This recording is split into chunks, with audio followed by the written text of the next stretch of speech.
Russo here. What I'm going to do in this video, I'm going to talk to you about a very interesting story. I think if you're a landlord or a wannabe landlord and you're interested in renting properties, you want to know more about evictions. And evictions is the topic of one of the book I'm writing at the moment, and hopefully it's going to be out quite soon. Now, I was in China, I think it was in 2019, I think it was, yeah. I was in China in 2019, and I had one of my tenants to manage a property for me, and we had a room to rent out, and I said to him, look, just find somebody out, you just do the viewings, and you select the right, whoever you think is good for the house. Now,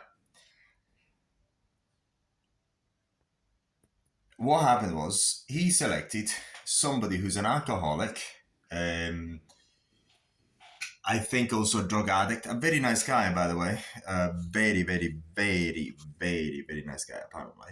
I believe it. He knew him through university.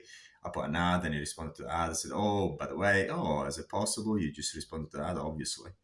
So basically, he knew this guy from university, and he responded, this guy who wanted to rent a room, to the ad I made, and he just rented it to him because he just wanted to get it done. Basically, this guy only paid 2 months' rent. I never checked because I was doing many other things at the time. I just was not focused on real estate at the moment. I wasn't that on the ball at the moment. I just wanted a bit time my hands off. Never paid any rent. Only paid 2 months' rent. When I came back to the UK, I just checked the rent. Never paid anything almost. Went to his room, tried to contact him, nothing. Went to his room, and actually he wasn't there, but the room was full of stuff.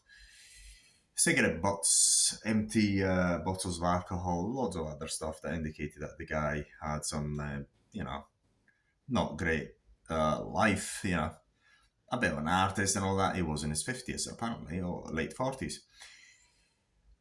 And I went there in August 2019. I tried to get in touch with him. Nothing. The phone would ring out. No answer. No call back. Nothing. I asked anyone else, well, have you seen this guy? I would say, well, the last time was in June. I was gone for 2 months.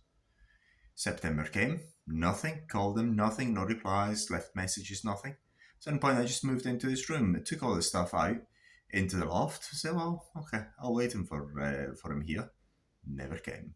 Nothing until, I think it was November 2019. He just sent me a message all of a sudden, said, I'm coming back. I said, coming back to what? To my room.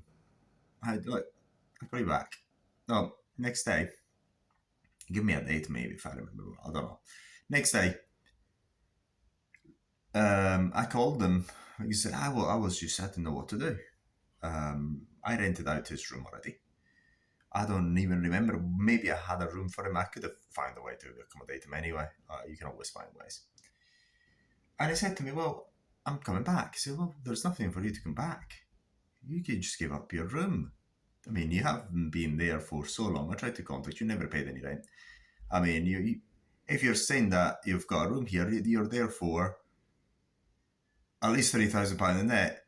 So it's up to you. So what I said, I recorded, of course, the conversation. What I said is, look, okay, get back in. I'll evict you immediately, and I'll sue you for the arrears. It's up to you. You're not going to be back, you'll be back. I'll evict you immediately, and I'll sue you for the arrears on top of it. Or take the money and rent somewhere else. What do you want to how about just rent somewhere else? Take the money, £3,000, take the money and rent somewhere else. He took it. Well, basically, it didn't say anything. Pretty much it was implied that it was the best option. And I said to him, look, tell me when you're going to be back. And I'll give you your stuff. And then I think he never said anything. He said he would let me know, never contacted me. I sent him a message, look, I'm going to be available on this date. You can get your stuff back. Never contacted me. To this day, I still have his stuff somewhere. There you go. So that's an eviction by abandonment, so to speak. So just a very nice story about a sort of nightmare tenant. It's part of this book, by the way, because I've got this book I'm writing. You'll find the story there as well. So enjoy.